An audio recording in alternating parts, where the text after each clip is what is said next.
I mean, Yeah. I myself do time restricted feeding, and I think anybody on earth, even if they're not obese or they're not overweight, I think anybody should be doing time restricted feeding.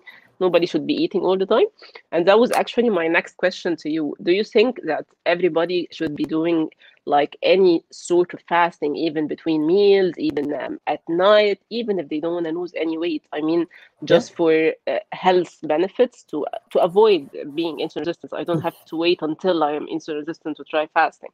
Yeah, absolutely. And this is the sort of way that people should be eating, is that it's a cycle. So it's assuming that you're not overweight and don't have type 2 diabetes and so on, then you should eat during part of the day and you should fast for part of the day, right? And you should try and keep those in balance as much as you can.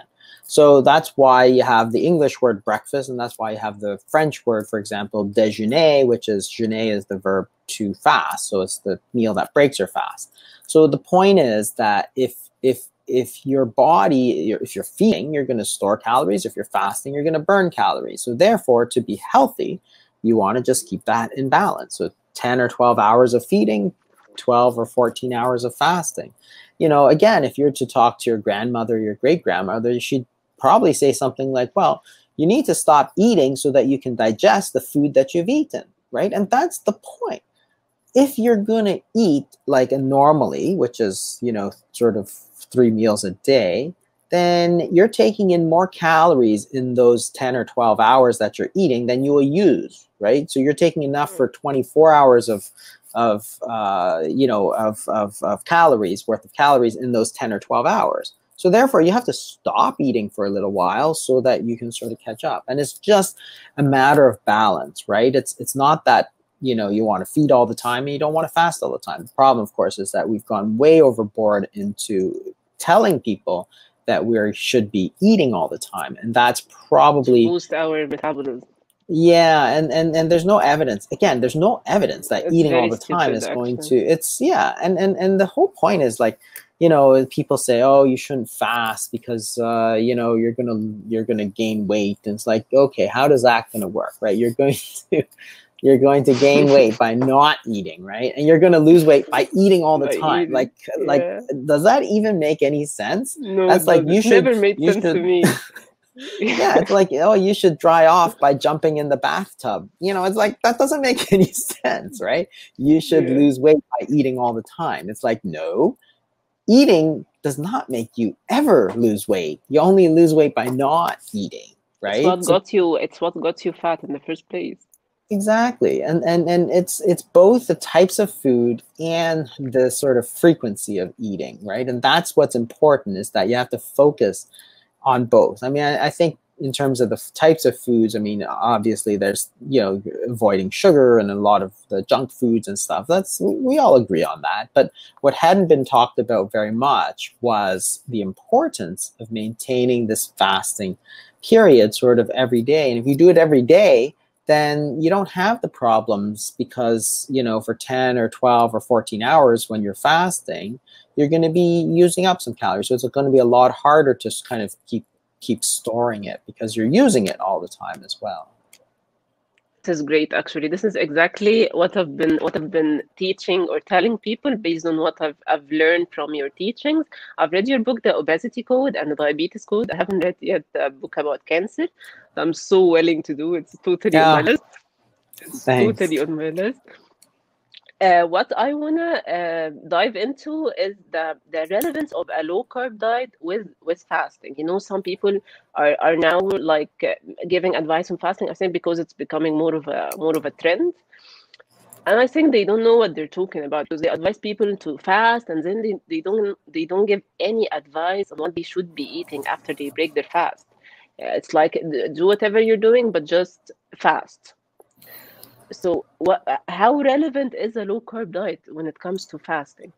I think it makes it easier because if you're eating a very low-carb diet, then your body is used to metabolizing fat, because your body really has two sorts of energy sources. It can burn glucose, which is carbohydrates, or it can burn fat. It can't really burn protein. That's not really one of our sources of fuel. So if you're eating a very low-carb diet, then your body is sort of used to burning fat as a source of energy. And therefore, when you switch over to body fat, it's the same thing. So it's a lot easier to transition from a low-carb diet into fasting. So you don't have to eat low carb. You could certainly do it. And there are lots of cultures of eating relatively high carbohydrate diet, but I think it makes it easier. So that's one of the things that actually also helps controlling hunger. Absolutely, because if you're eating carbohydrates, the problem with carbohydrates, particularly the refined carbohydrates, is that they don't really keep you full.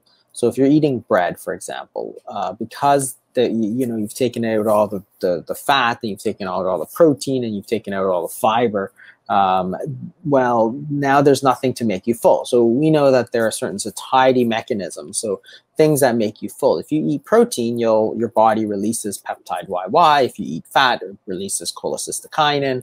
If you eat, very, unrefined carbohydrates with a lot of bulk in it, it'll activate sort of stretch receptors in the stomach. So these things will tell us to stop eating, and they're very powerful, actually. So, but if you eat predominantly refined carbohydrates, then you don't get any of these satiety signals, and therefore you can keep eating and eating, and then you're going to get hungry, so then you're going to want to eat more. Whereas if you're eating sort of things that are, bulky, or if you're eating things that are, high in protein or fats, those signals will again tell your body to stop eating, because everybody thinks that, you get hungry when there's nothing in your stomach.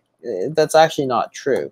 For example, if you look at the circadian rhythm, you can check when most people are most hungry and least hungry. So on average, people are the most hungry at 8 p.m. and the most full at 8 a.m. So people are the least hungry at 8 a.m. in the morning, which is also the period of time that's longest from when you last ate your meal. So the hunger is actually a combination of things, but it's primarily hormonal. So, the reason we have low hunger in the morning for a lot of people is because you have this counter-regulatory surge that normally occurs around 4 or 5 a.m. So you get cortisol going, you get your sympathetic nervous system is activated, your growth hormone is going. So you actually don't have a lot of hunger. Whereas people are actually most hungry at 8 p.m. That's just statistically what you find. And again, you only ate a few hours ago at lunchtime. So it's actually all, again, even hunger and, what you want to eat and so on, it all comes down to hormones. It's not something as simple as, well, if you haven't had anything in your stomach, for example. That's the thing. That's actually one of the perks of fasting compared to caloric deficit. Caloric deficit actually induces hunger a lot, way more than fasting, and fasting does the exact opposite. I mean, I've been struggling with calorie deficit for a long time because it makes me so hungry. It literally makes you obsessed with food. Fasting actually does the exact opposite. That's absolutely true, and that's the thing, that if you're fasting, people think that you're just going to be so hungry that you can't control it. Well, in actuality, it's the opposite. Now, you still get these waves of hunger that do come during fasting. But what happens, of course, during fasting is that you activate these other hormones, the growth hormone, the cortisol. These are called counter-regulatory hormones. So as insulin goes down, these hormones go up. And therefore, that's what's going to keep you from being hungry. So what's interesting, I thought, was that they did a study where they looked at fasting and ghrelin, which is the sort of hunger hormone. The higher your ghrelin, the more hungry you are. And what they found after 24 hours of fasting is that if you don't eat, then your ghrelin does not just keep going up and up and up. It actually just falls right back down to baseline. So therefore, if you skip lunch, say at 12 o'clock, you're hungry at 1 o'clock, but by 4 o'clock, you're actually the same level of fullness, whether you ate or you didn't eat. Which is very interesting, because you didn't eat anything, yet you still feel the same amount of fullness at 4, 5, 6 p.m. And again, the reason is very simple. One is that you're activating these other hormonal systems, but your body has essentially taken the calories that it's needed from your body stores. So basically, you ate your lunch out of your body fat. Well, that's perfect, because that's exactly what you want to do.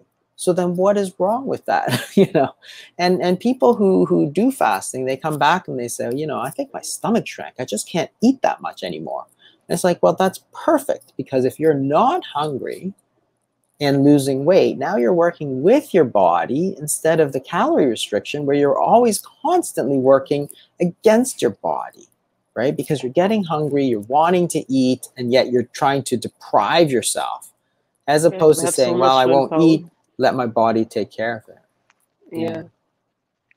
It's crazy. Yeah, that's basically for me, this was the major difference between fasting and calorie deficit. It was much less effort to fast than to starve myself all day. I think they call fasting starvation, but for me, a calorie deficit was starvation. Literally, you're eating all the time, but you're never actually full. I want you to give some hope to every diabetic who has been told by their doctors that their case is hopeless and they just have to, that they're just newly diagnosed and they're just told by their doctors that you're diabetic and you're just going to have to deal with it, and this is your life from now on, and this is just your genetics. What do you have to say to these people to give them some sort of hope? I think that what people have to recognize is that type 2 diabetes is actually a reversible disease. Okay, so this is one of the things which I really think is one of the worst things we do as doctors, which is tell people that type 2 diabetes is sort of chronic and progressive. But yet at the same time we say stuff like that, we know it's not true, because we know, and everybody knows, that if you lose weight, your type 2 diabetes will almost certainly either get better or go away. So we know it's a reversible disease. So the point is that if it's a reversible disease, then we have to help people. You don't say, oh, you know, forget about it. You have to help people reverse it, because it's going to make their health so much better. Yet we do the opposite as doctors. We say, well, you know, you could lose weight and reverse your diabetes, but I think it's too hard, so here, just take these pills, right? That's ridiculous, right? I wouldn't want a doctor who says that. I would want a doctor who says, you need to lose weight in order to reverse your type 2 diabetes. Let me help you. Fasting is a great way to do that, because again, it's not very difficult to understand. If you don't eat, your blood sugar will go lower. Okay, that's just what happens. So if it goes lower, then you don't need to take medications to make it lower, because this is a natural way to bring it down. And if you continue to not eat, you're going to lose weight. And as you lose weight, everybody knows that type 2 diabetes is going to get better. So what's wrong? Like, I don't see any problem here. Why can't I use that as an intervention, as a treatment for type 2 diabetes, rather than just saying, you know, take these pills or, you know, follow this low fat diet or whatever? This is a much more effective way. Like, because fasting, you're not eating, this is the most effective way to treat it from a dietary standpoint, because you can't go lower than 0 calories, right? You can't go negative calories. So you've got, this is as strong a dietary tool as you have. And yet we've deliberately not used the most powerful tool in our tool belt. It's ridiculous not to use it. So yeah, it's a totally reversible disease. We've helped so many people with their diabetes, and it's an option for people. We're supposed to give them hope. We're supposed to help them, and many times we do the opposite of that, unfortunately. Yeah, because it's basically an advanced stage of insulin resistance. So if you improved your insulin sensitivity, you're healed. I think it's too good to be true. A lot of people, by the way, do not believe it's true, but it is. I see you always mentioning your cases and showing their lab tests before and after fasting, and it's like a miraculous. Yeah, and the thing is that it almost doesn't matter if you don't believe it. Just try it. You'll see for yourself what's going to happen if you fast. So you can try a very short fast, you know, but do it for a couple of weeks and see if your blood sugar isn't getting better, right? Because it doesn't cost you anything. You don't need anybody's permission to do it. Anybody in the world who listens to this can do it. So you can try it for yourself and see. If it doesn't work, then don't do it. If it works, then do it, right? It's so simple. It's like so logical, and yet has so much power to make people better. Yeah. Do you recommend prolonged fasting without medical supervision? Like a 48-hour fast, 72-hour fast? For people who are not on medications and are healthy otherwise, then there's no reason why they couldn't. So if you think about the actual amount of body fat that you need to do a, say, 48-hour fast, it's about half a pound of body fat for 24 hours. So if you think about it, a pound of fat has about 3,500 calories. If you normally eat about 1,800 calories a day, it's about half a pound of body fat per day. So to do a 2-day fast, you need about 1 pound of body fat. If you estimate that most people are around 25% body fat, then most people have somewhere on the order of 30, 40 pounds of body fat, just normally. This is not people who are overweight.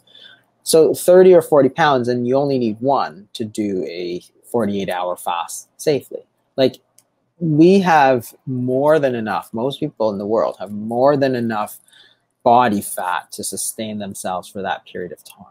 So if you're underweight, if you're malnourished, of course, then no. But if you're sort of normal 20, 25, 30% body fat, which is sort of an average, it's not particularly slim and it's not particularly overweight, then yeah, absolutely. You've got sort of like 30, 40 times the amount of body fat that you need for that 48-hour fast. So yeah, I wouldn't be too worried about it. And the other thing, of course, is that if you do it and you feel really bad, then stop. There's nothing that says you have to keep going. If you start doing it and you really just feel terrible, then stop. Eat something. There's nothing wrong with that. So this is, you know, this is the, you know, one of these things. You can try it, you can see how you feel, and if you don't feel too bad, you can continue. Yeah, I think actually it's as you said, it's very safe for everybody to try. You have nothing to lose. You can try it, and you have a lot to benefit from fasting. Even if someone is not obese or overweight, they can get some health benefits from fasting. I was gonna ask about the health benefits someone who's not overweight or not obese can benefit from fasting. Maybe they have a family history of diabetes, maybe they have a family history of breast cancer or prostate cancer, which I think everybody does. What are the health benefits that they can get from fasting if they're just considering it for health? They don't care about losing any fat or anything. Yeah, so weight loss is the most obvious, but also type 2 diabetes. So you can still be normal weight and still have type 2 diabetes, and that will help you, of course.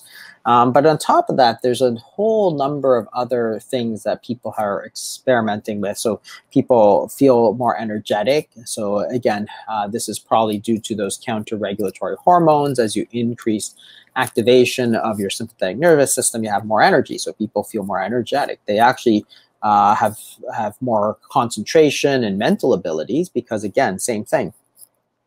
That increase in sympathetic tone is what's going to increase the amount of, you know, how well you can concentrate, how well you can solve problems, and so on. And some people think it may help prevent Alzheimer's, for example. Some people believe that it's going to reduce your risk of cancer. So certain types of cancer are obesity related. But on top of that, perhaps the fasting might help reduce some of the risk of cancer. So there's a whole number of health benefits. It may be due to autophagy, but it's probably more related also to insulin. So breast cancer, for example, is very dependent on insulin. And if you lower insulin, then you're going to hopefully reduce your risk of certain things like breast cancer. So in breast cancer, they've done a few studies, for example, where they find that women who fast at least 13 hours at nighttime have a lower recurrence rate, sort of thing. So there's a few studies out there that have looked at this question. It's tough because these things are sort of long-term things, so it's very hard to get experimental data. But all of those things come for like free. That's the crazy part, is that all of the benefits are free, and this is actually something that is not a fad. Everybody says it's a fad, you know, but it's actually ingrained into our human culture. through, you know, lots of different types of religion, for example. So it's like, this is not something that we just, you know, came up with, like, you know, oh, we thought it was a good idea. No, it's like, it goes back thousands and thousands and thousands of years that people have been doing it. And they're not trying to kill themselves. They're not trying to, you know, they're trying to make themselves healthier. And that's what they used to call it: a cleanse, a detoxification, you know, a cleansing, you know, purification. Those are the terms that people use for fasting. You're basically trying to get rid of all the garbage in your system. And it's not that you do it all the time, but you do it sometimes. I think time-restricted feeding is a sort of fasting anyone can do, like every day. I find it easy. We Muslims have, like, you know, Ramadan fast. We fast more than like 16 hours, and for some reason it's very hard at the start of the month, like for the first week or something.